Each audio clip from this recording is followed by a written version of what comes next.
लग्नाचे दागिने म्हणजे श्रीमंत पेशवाई दागिने, नाशिकचे सुप्रसिद्ध सराफ मयूर अलंकार सराफ। ताज्या बातम्यांसाठी नाशिक न्यूजच्या YouTube चॅनलला सबस्क्राईब करा आणि बेल आयकॉनला प्रेस करा।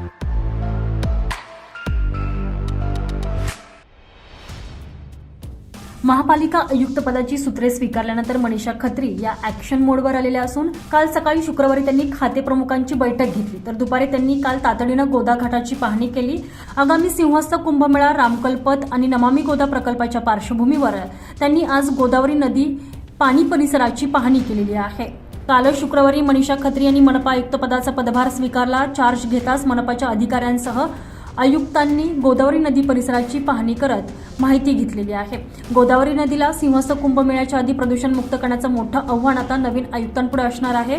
दरम्यान गुरुवारी राहुल कर्डिले यांची बदली रद्द करत मनीषा खत्री यांच्या नियुक्तीचे आदेश काढण्यात आले। काल शुक्रवारी त्यांनी सकाळी अधिकृतरित्या आयुक्त पदाचा पदभार स्वीकारला। पदभार स्वीकारल्यानंतर लागलीच त्यांनी आपल्या कामांना सुरुवात केली। काल त्यांनी गोदा घाटाची पाहणी केली असून आज सकाळी त्यांनी गोदावरी नदी परिसराची पाहणी केलेली आहे। संजय परमार, नाशिक न्यूज, नाशिक।